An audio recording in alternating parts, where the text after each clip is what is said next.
Hi, everyone. Welcome to our first session of Focus On. Today, well, first of all, the idea of this series is to give an opportunity to existing core units to showcase a bit what they've been working on, what they've been doing, and to open a space for the rest of the community to actually be able to, to ask any questions and provide a little bit more transparency. So yeah, the first one, the first guinea pig is real world finance, one of our favorite core units. So we have Mr. Sébastien Derivaux, and he's going to be talking about the latest updates. So Seb. Yeah, thanks. So I will obviously discuss mainly about the new silver onboarding that has been live in less than 1 hour ago. 1 hour and 2 minutes ago, the spell was executed. So super exciting. And I will detail a bit more about what were the risks of executing this spell, but it's executed anyway, so it's too late. But if you have other questions on the core unit, please feel free to ask them at the end of the presentation, and I will be able to answer them as well. Let me share my screen. Can we ask questions on the presentation, or you prefer yeah, them at the end? Sure. Feel free to ask any question when you like. Let me just, no, I'm not able to get the chat as well. Okay. So, new silver onboarding, April 8th. This was last week.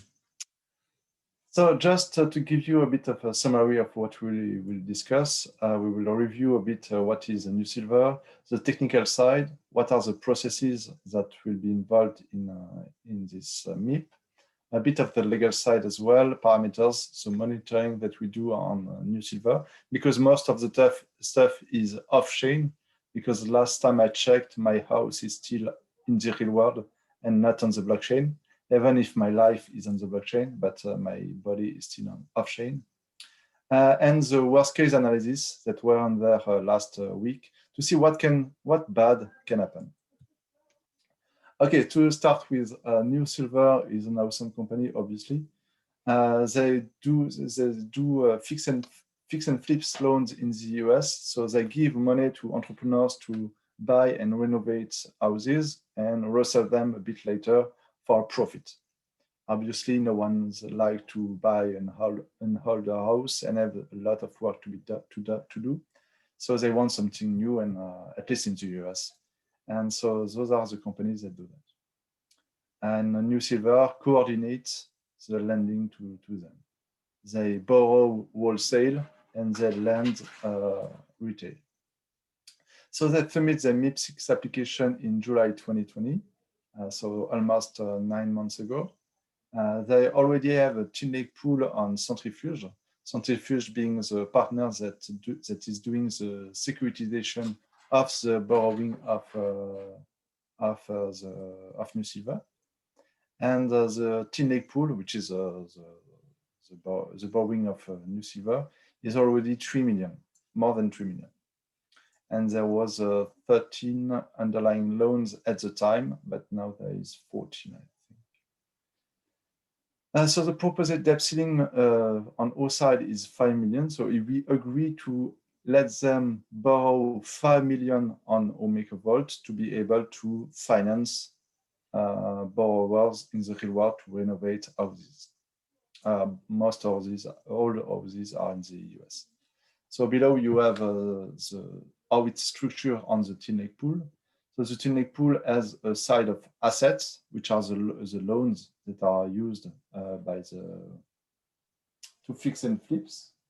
Sorry, I just have the cat wanting to get out. So you can see the average maturity of the loans is 13 months. It's short-term loans that are either 12 or 24 months. And in the pool, there is also a reserve, which is just the cash position of the structure. So there is currently, in this picture, 500,000 of DAI that are sitting, ready to be a loan to willing borrowers. And to finance that, the Tilnake pool do a split. There is a teen tranche that is a junior tranche, which is the most risky one, and the drop tranche, which is the senior tranche, which is the less risky. Because when you lend money, some borrowers will not repay. There can be some issues or whatever. And if there is a loss somewhere, the teen tranche will take the first loss. And only after there is no more twin tranche, the drop tranche will get the loss. So on the technological side, it's called MIP22 because MIP22 is the interface between TeenLake and Maker. And it was decided to use MIP22 as an interface between TeenLake and MIP21. MIP21 being already the interface between the real world and Maker. And obviously, because MIP21 was already tested by the smart contract team, so it was quite useful to have the same structure. So MIP22 will discuss with MIP21 to have money, and MIP21 will take the money from the Maker vault. On the side of MIP22, the value add of MIP22 compared to just MIP21 is that it ensures that the TeenLake should put some drops token as collateral for the loan, and to be sure that basically the Maker vault is just a credit line to the TeenLake pool, and as soon as the TeenLake doesn't have any cash in the reserve, it will draw DAI from Maker. So how does work the liquidation? Liquidation is triggered by governance. There is no collateral ratio or liquidation ratio. We don't need the price. There is a price somewhere in MIP21, but it's not super important. Basically, what we do is that we are checking every month on the real world finance team if the covenants are breached. The covenants are the rules that we have decided with New Silver. And if one of those rules are breached, we can decide at our discretion to liquidate them. But it can also be liquidated when MakerDAO, as a governance body, decide to stop the investment. Maybe in 2, 3, 5, 10 years, Maker will decide, well, okay, investing in the real world is not a good idea, so let's stop it, get the money back, and do something else. What is important to understand is that liquidation is just asking for a drop redemption. We don't liquidate anything by doing a liquidation. And how it works inside TeenLake is that TeenLake will get some cash flows. Every time a loan is repaid, there are some DAI that are coming into the TeenLake, and they go to the reserve. And if there was someone is asking to get his drop back or be repaid for the drop, the cash flows will first go to repay the drops token.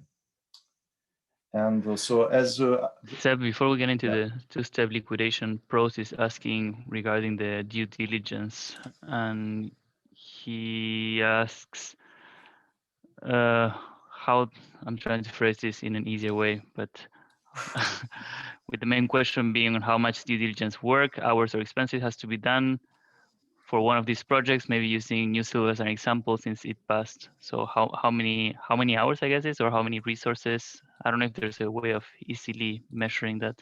Is that the question, Prost? Okay, thanks. Yeah, so very good question, like always. I would say a lot, but it's difficult to separate what is directly due to New Silver and what is due to the fact that New Silver was the first one. So that's why it's a bit tricky.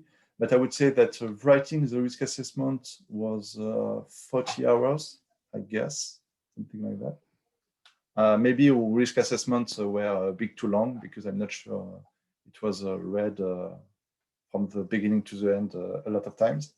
But it was quite helpful for us actually to have the structure in mind. And the actual meetings and due diligence, those are, let's say, 5 to 10 hours.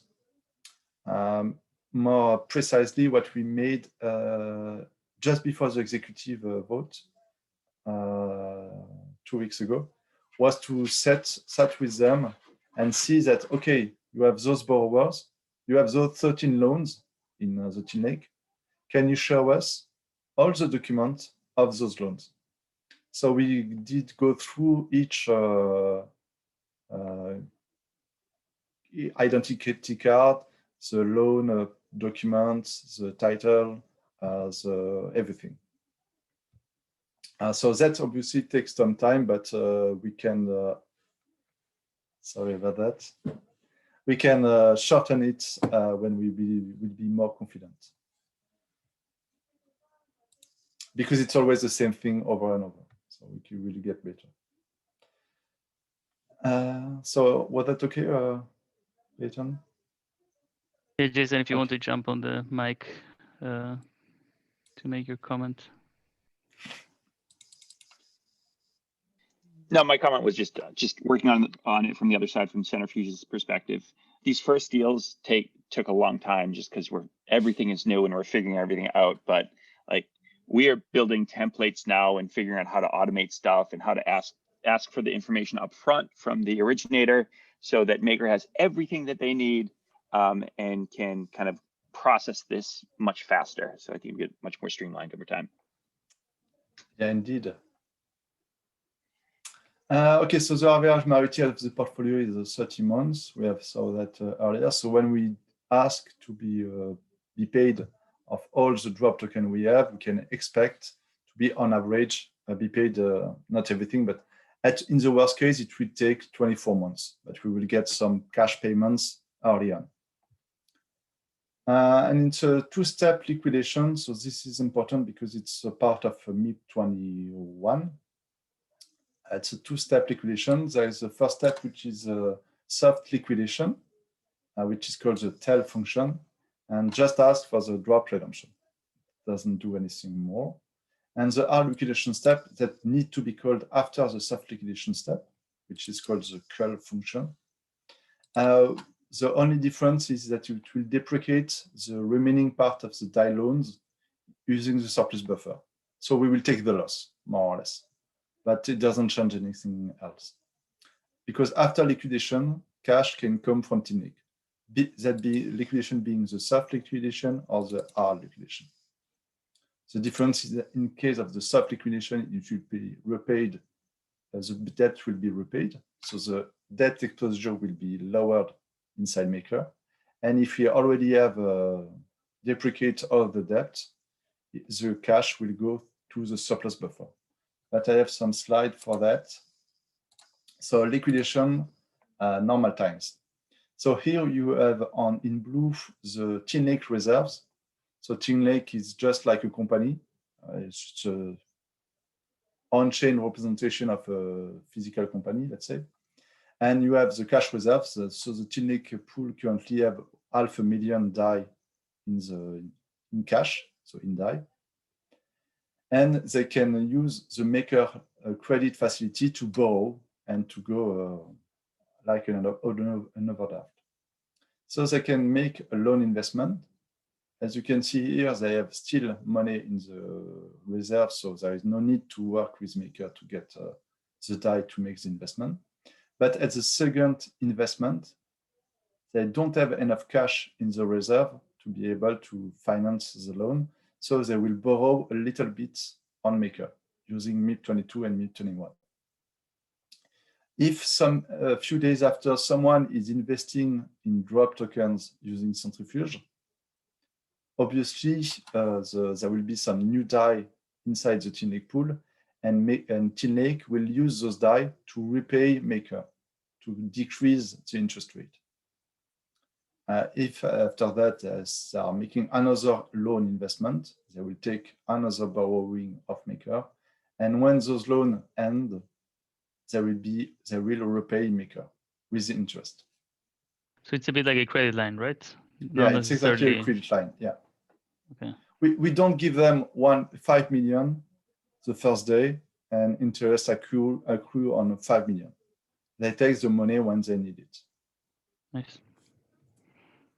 So that decreases obviously the interest revenues for us, but it makes more sense because how could they create fees and profit if they don't are able to lend the money. So what happens if there is a liquidation? So let's say we have here the NS2 drop debt facility that is close to 5 million, let's say 4.5 million. And we call a liquidation using the TEL function. So the soft liquidation. When we call the soft liquidation, nothing changed for us. Really nothing. But we can call another function which is unwind every so and so, let's say every 2 days or every week. I don't remember how it works exactly. And every time, if there is some cash to get from the teammate pool, it will repay a little bit the loan. Let's say that the time passes and we are not sure that will be paid at all. We can call the hard liquidation. The hard liquidation will close the NS2 drop vault, the vault facility, because it's a vault facility where there is only one vault, and will take all this value as sin to the surplus buffer. So sin is a bad debt and depreciation. So if we have a surplus buffer of 30 million, in one go, we will lose 4.2 million in the surplus buffer. So that is to protect the DAI holders. So in case there is not enough cash in the surplus buffer, we will mint some new MK. But even after the hard liquidation, yeah, one. I was going to ask, the hard liquidation would be when we think that it's bad debt and that it won't be repaid, right? Yeah. Is that the... Let's say we don't get money back after 2 years, we can say, okay, yeah, it's too late, or things are getting messy for a reason or another. We can say it's a hard liquidation. And the soft liquidation, you would call it, for example, if governance decides to stop funding this project? Yeah, exactly. Or if we see one of the rules that's not being observed? Yeah, exactly. If one covenant, which are the off-chain rules, is just breached, we will call the soft liquidation. But let's say the normal situation of if things are going well and governance decides to stop funding this, what we should see is that we do the soft liquidation, and then we would see the, I guess, the thing going down slowly on every repayment. Exactly, yes. And it will take 30 up to 24 months. It will not take so long in normal case, but let's say it's 24 months. So I'm sure of my math. Yeah. Because the payments are fixed, or why is it 24 No, it months? depends on the timing of the loans. So let's say New Silver is making a loan for 12 months to someone today. The payment will come back in 12 months. Okay, makes sense. But obviously, that's when you have one loan. But New Silver has many loans. They will have, let's say, 30. And every month, there will be a loan that is ending this month. Sometimes it will be 2 loans. Sometimes it will be 3 loans. So it will depend. The cash flow will depend on the timing. New Silver, the majority of New Silver's loans are 12-month loans, but there are some loans that are 24-month loans. So in the worst case scenario, if they have just funded a loan and then you make this decision to liquidate, then you would have to wait 24 months for that one loan to pay off. Great. Thank you, Jason. Pros, do you want to give it a try, your mic? Yeah, I'll give it a go. So I was curious then if the surplus buffer was kind of a practical limit on this type of implementation then, since it kind of relies on using SIN. Yeah, you are completely correct. We shouldn't make real world asset investments that are above the surplus buffer. And in my mind, we should never make any investment that is above the surplus buffer anyway. Except for the big assets like ETH, obviously, maybe for Bitcoin, USDC, stuff like that. But for the rest, when there is a big risk, a big tail risk, not the probability can be very low, but if there is a tail risk, it should be below the surplus buffer. So in any case, nothing wrong can happen. Can you hear me? Can you hear me? Oh, sorry. So being that and I agree with you. We should never make loans larger than the surplus buffer. I've spoken to Matt a few times, and I'm sure also Centrifuge is going to want to scale this thing up to $500 million. I mean, that's definitely Matt's hope, and I'm sure that Centrifuge is going to want to. So are you saying that one day we need to have a surplus buffer of at least $500 million? So it depends. Every loan should be below the surplus buffer, but we can make many loans. And by many loans, I mean every loan is a different type of collateral. Because it's unlikely then, for instance, Wi-Fi and New Silver goes to zero at the same time. I mean, one can default, but it's unlikely that both will default the same day, because Wi-Fi and New Silver, there is no link between them. So we can make many investments that have no correlation between them, and it's unlikely that many of them will go bust at the same time. And that's why we need some diversification. So, but to your point, we can make investment in one collateral up to the surplus buffer.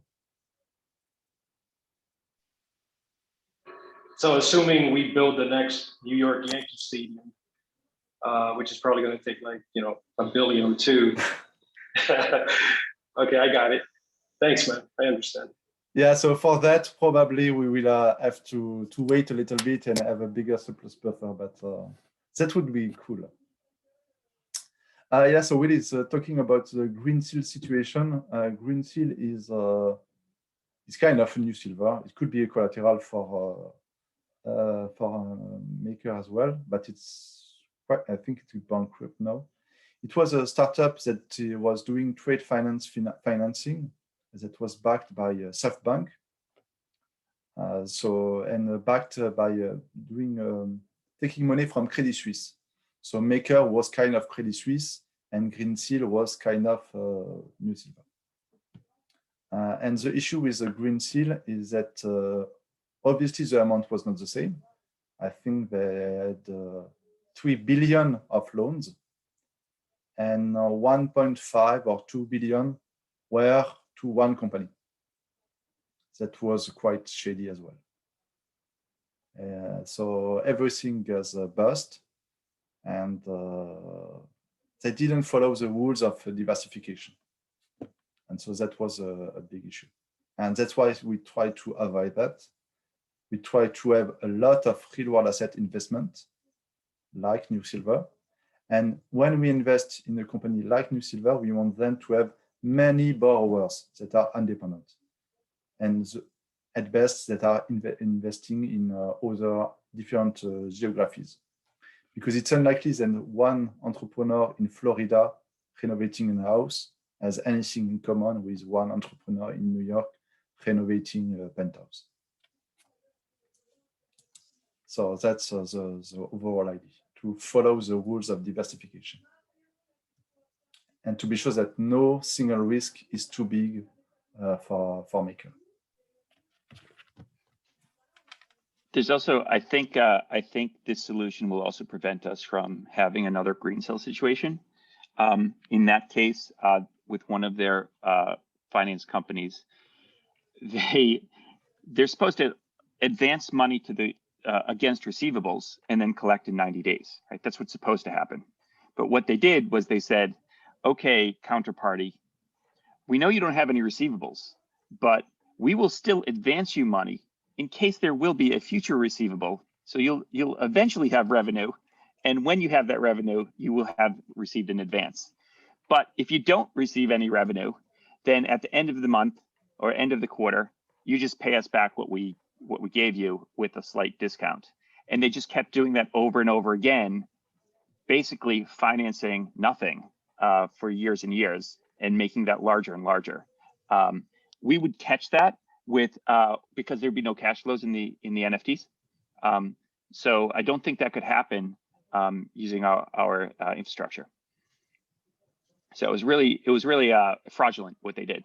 Yeah, it was fraudulent. But still, SoftBank did invest in them, and Credit Suisse was okay to lend them money. So as you can see, it's not so easy.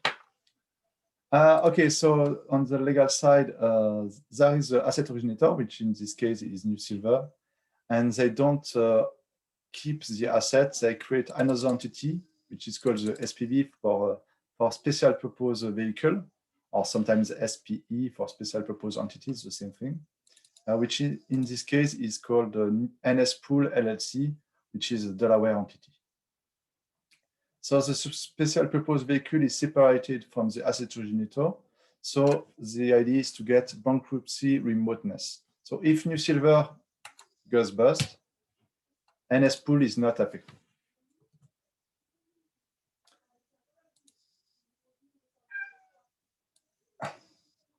To be sure that we have some rights, so we will, the real world finance team has invested in one drop, in a few drop token, to be sure that we have a contract that we have put on chain using MIP21. And we also have a side letter to formalize the audit rights from for the real world finance team.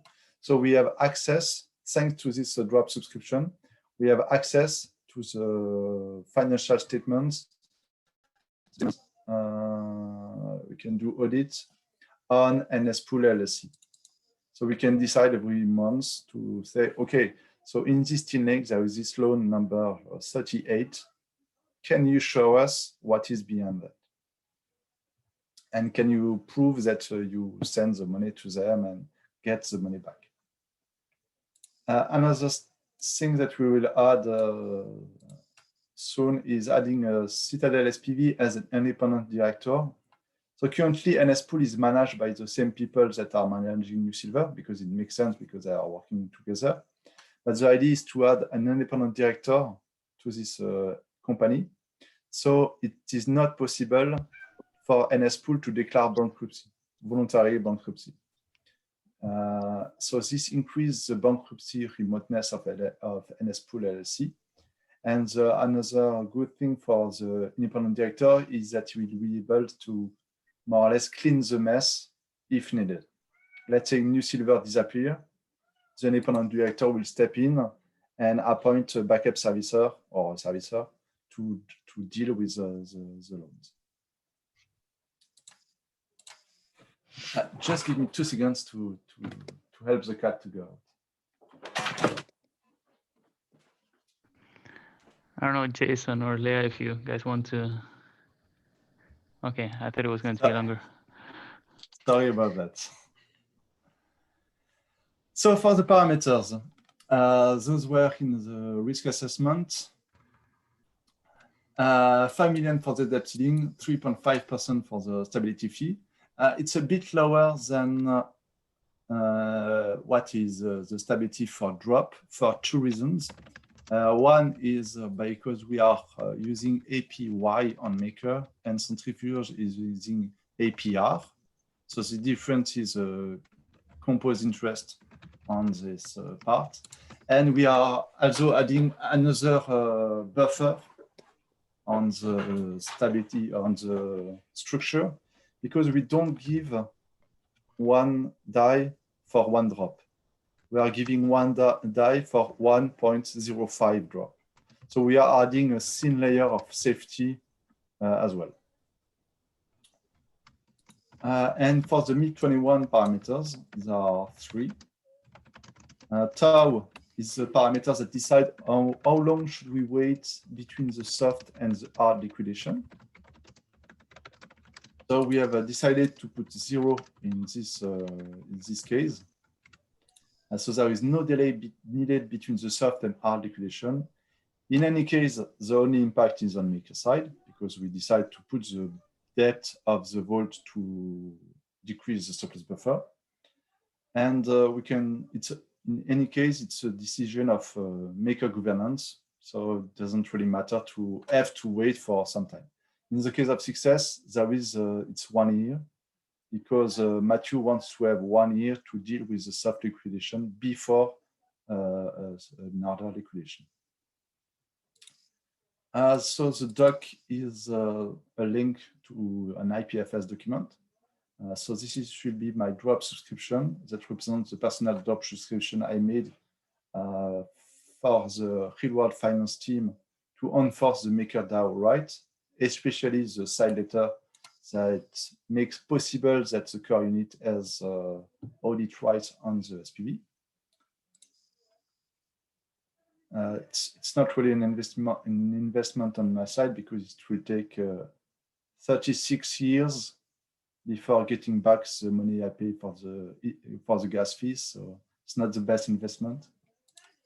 And at scale, what would be better? But we had found that just by making this investment, because it was quite difficult to do the KYC for my company, is to have the real-world finance core unit set up a legal entity that will hold the drop token that will represent Maker. Because obviously it's not a big amount of money, but if I use my company to do that, it's unlikely that if in 5 years there is another real-world finance facilitator, I will not give him my company. But if it's a company for Maker, it's a bit different because there is only a Maker asset inside. And the last parameter, which is not super important neither, is the val, which represents the value of the placeholder token inside MIP21. So inside MIP21, we put a placeholder token, which in this case is called real world asset 00002, which is not super important. But we need a value for that. And we have used the debt ceiling, which is 5 million, plus 2 years of stability fees, because obviously we lend only for a bigger collateral, and times the collateral ratio, which is 105%. So that gives you this number a bit above 5 million.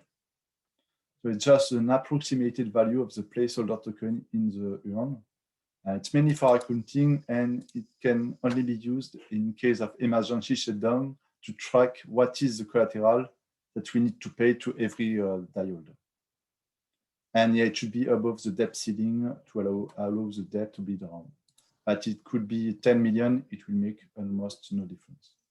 So if the debt ceiling is raised, I don't know, a couple of months down the line, we would need to raise the val as well too. Okay. Yeah. Makes sense. Yeah, correct. So there's the level of collateralization. To just give you a bit of understanding on what is this awesome chart.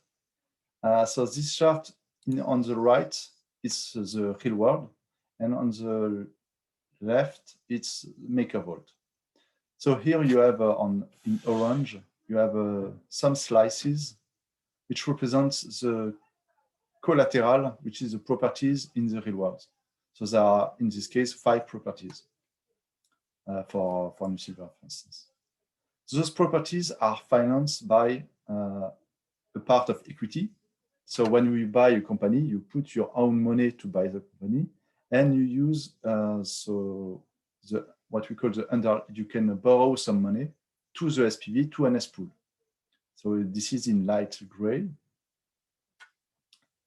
And so there is the same for all the properties. They are financed by equity and by a loan. And the loan is in the SPV parameters. For New Silver, the minimum is 15%, where the developer has to put in 15% to buy the home and then take a loan for the rest. But the average so far has been 30%. Yeah. So this dark gray area is a bit bigger in this case. And this is the first buffer, because obviously, as you can see, the price of the property is a bit above the loan already. So even if the borrower doesn't repay, you get the collateral, which is the property, and you can sell it on the market. At the SPV, so the SPV is composed on the asset side by the individual loans made to the borrowers to finance the properties. And on the liability side, there is an equity part, which are the teen tranche that we don't invest in, that Centrifuge is investing in the teen tranche, and New Silver as well. So those are taking the first losses, if any should be. And on the senior tranche, which are the drop, you have the light blue, which are other drop investors. And you have Slice, which is the middle blue area, that are the drops that will be taken into the Maker Vault. And into the Maker Vault, again, you have the Vault equity, which is the over-collateralization ratio, the 5% of the drop. And you have the Vault debt, which is the DAI issued from the Vault. And you can see that we are lending this piece, the yellow one, and the underlying collateral is the big orange part. Not everything, because there is some co-investors, but most of it. And here you have some collateral ratio that you can define in the pre-world finance documentation or ask more questions. But usually when we invest one DAI, the value of the properties behind that is, let's say, 1.5 DAI. So that gives us quite a buffer.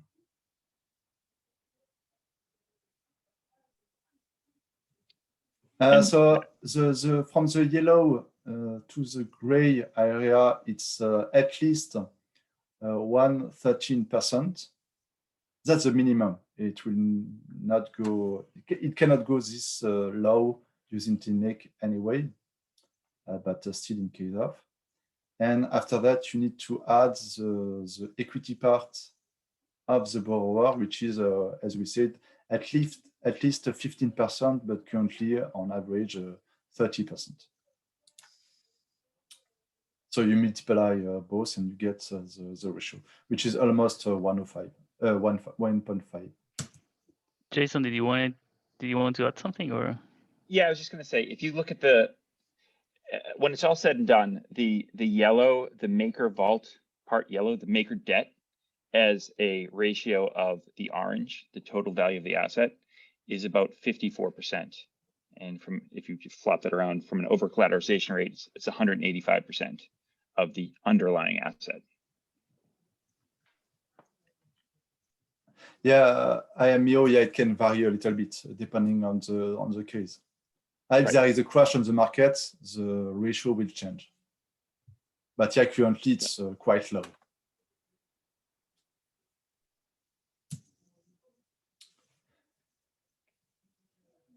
Yeah, it's a more or less number. So okay, so the monitoring. How do we monitor what is happening outside the blockchain?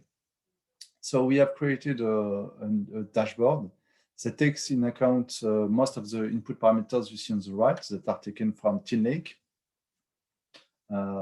Some are taken from other sources. And we also have one sheet that is what we call the loan tape, which is where you have on every line, you have a loan from New Silver, from NSpool. You have the information about the state, when it was done, how much, what is the price of the property, what is the amount for the renovation, what is the appraisal value, stuff like that. We do a little bit of math and find what we call the loan value.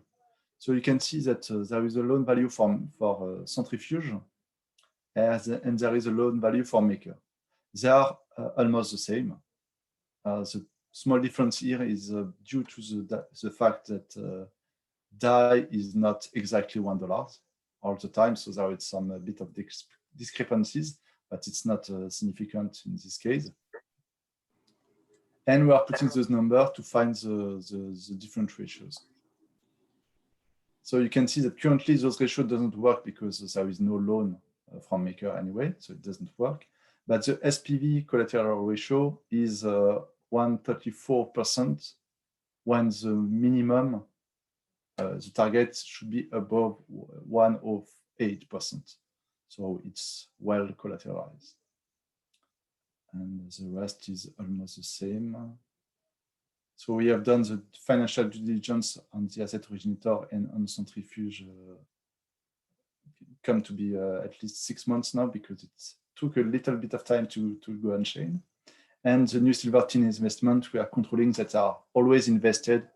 They always have skin in the game in the most junior tranches.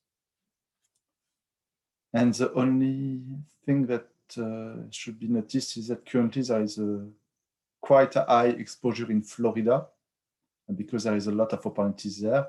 It's not important currently because we don't have invested in them already, and they still have some day reserve. But we are discussing with Kirill from New Silver to see if this covenant, because we have a covenant that the maximum state exposure should be always below 30%. If this covenant should be raised, if we can work with using this covenant. Because obviously the covenants were decided last year. And since then, we have more clarity of what is important and what is not important. And I'm not sure Florida will disappear next month. It's unlikely. And we are seeing that, for instance, SolarX, another collateral that we are discussing, will invest only in New York. So why forcing a collateral that is 10 times smaller to diversify its exposure around the country when you have one bigger collateral that is investing only in New York? Doesn't make much sense. So what are the worst case? Worst case that is likely to happen, it never happened for New Silver, but it will happen at some time, is when you have a borrower that is defaulting. So someone came, take a loan to renovate a house, and don't repay because for any reason. They stop repaying the loan. So in the first step, New Silver will try to resolve the issue in a non-legal way. You have all the details in the risk assessment of the collateral. But in the worst case, the SPV will end up with a property and you will try to sell it. It will take sometimes around a year, I guess. But at the end, you get the property and you need to sell it. So at worst, the SPV will cover the property sale proceeds that we hope will be big enough to cover the losses. But it might not. So what can happen? So to mitigate this risk, there is over-collateralization. So we have saw here that there is plenty of over-collateralization. And there is diversification. So there is many borrowers. So even if one borrower is defaulting, it's not the end of the day. It's here. So if we assume that we will sell the properties at 50% of the price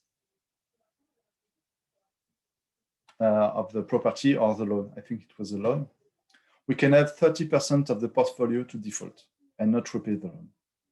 And we will not sustain any loss.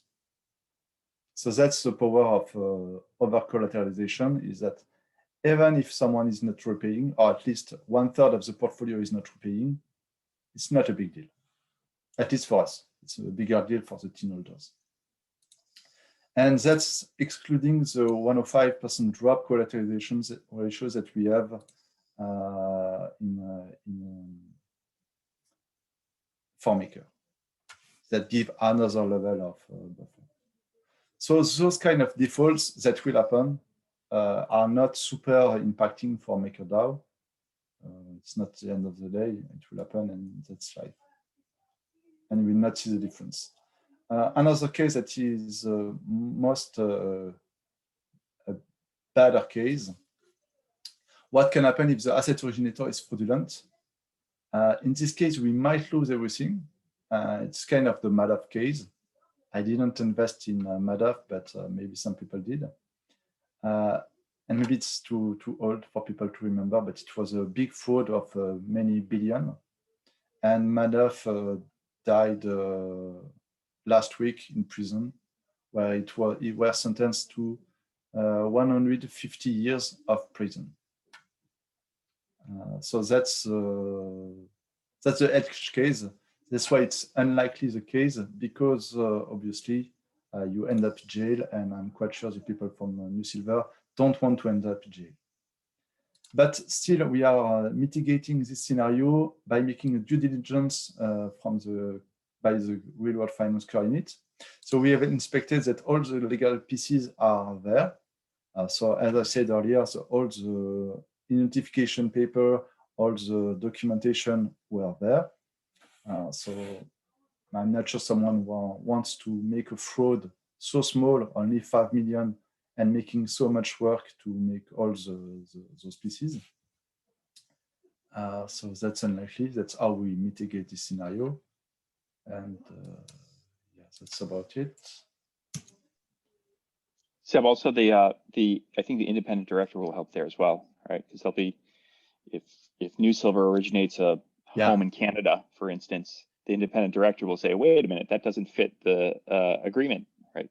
They'll flag them, right? So they're kind of always looking out for the pool. Yeah, sure. And the independent director will not step into a company in a shady company, because it's at the end, it's the reputation of the independent director as well. So what can happen? Sorry, Mio asked in the chat if maybe it would make sense to buy insurance towards this type of risks. It might.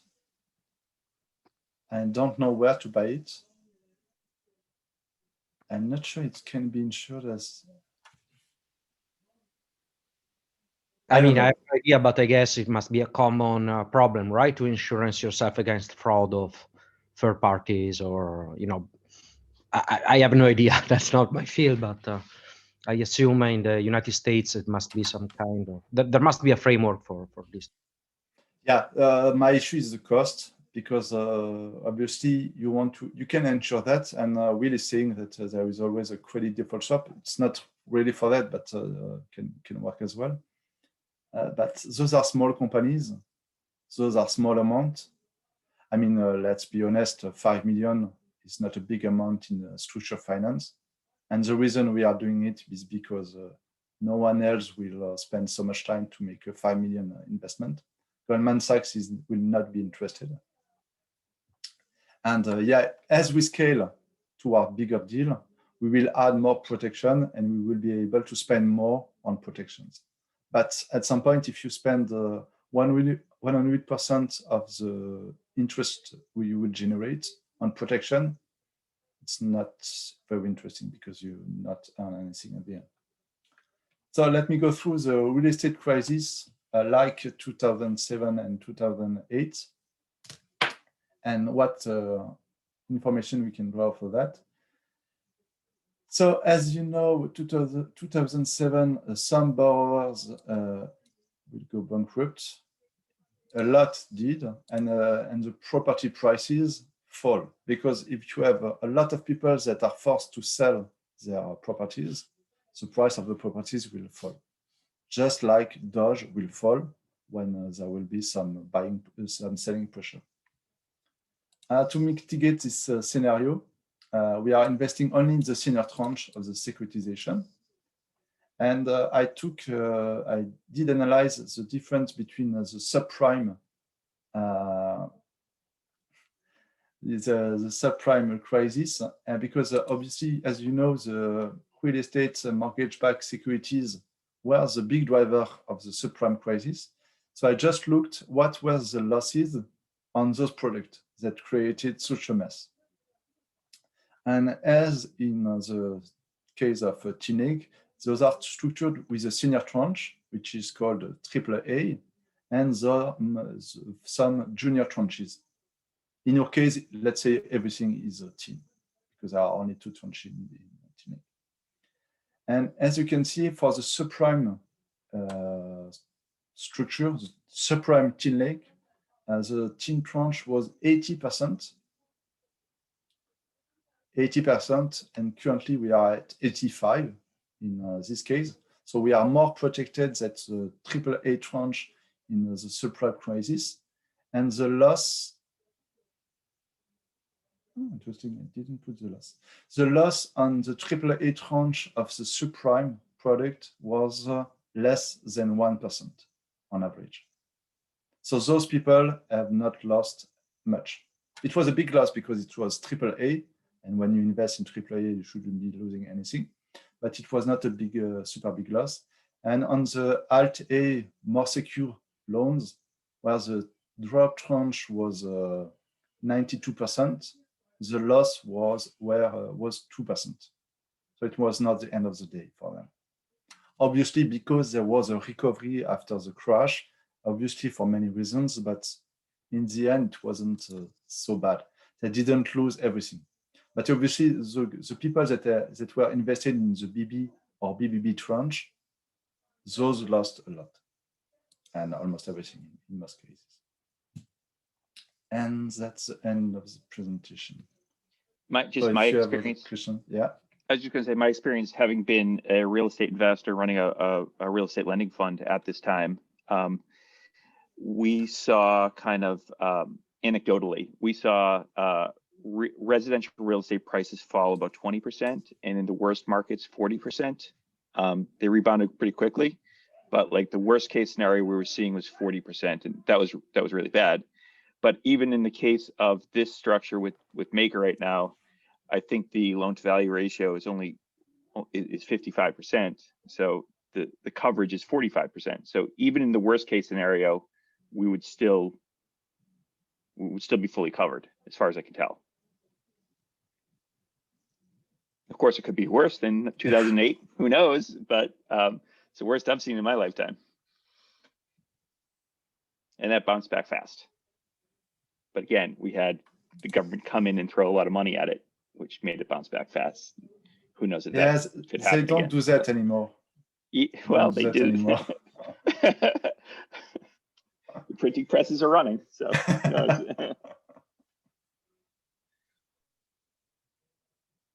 This is great, Seb. I don't know if there are any questions about this presentation. It's much clearer to me now than, well, you had to kind of run through it. Yeah, it was a bit short last time. I don't know if you can tell us a little bit more of what's happening with real world finance in the near future. What do you have in the pipeline? What's coming? Yeah, sure. So we are hoping to have the first loan from New Silver. I hope to get it next week. We will see, and to have a full process of that. So we will be quite happy. And after that, we have a great pipeline of other collaterals that we might want to onboard very soon on the platform. And we need to have a discussion if you want to, what should be onboarded and what rates. Should we go fast on that or not? Should we focus to onboard 300 million for the end of the year, or should it be only 30? I don't know. That's something we need to discuss. What are the priority at the MakerDAO level? And there is plenty of stuff as well on the financial side. As you have saw with the MK evaluation framework, there is work on the budgeting side. Sounds great. Does anyone have any questions about real world finance? What's happening? We also have Leah and Jason if you want to. Yeah, just one tiny thing. So we have, so in case you process all that and then later on you have more questions, we're also hosting an AMA session next week, Thursday, where actually Seb and Will and Phil will also join.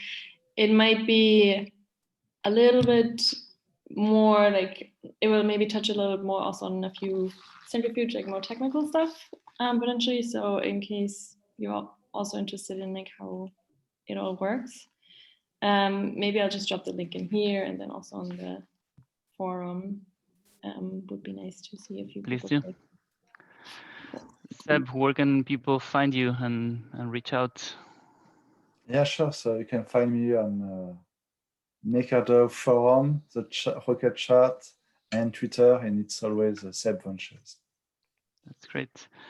Very, very soon we have another call starting with Bitwage for the core unit tools session. So if you guys want to stay in the link, you're more than welcome. Or yeah, I'll see you soon in the forum. Thanks all for coming. Thanks. for organizing. Okay.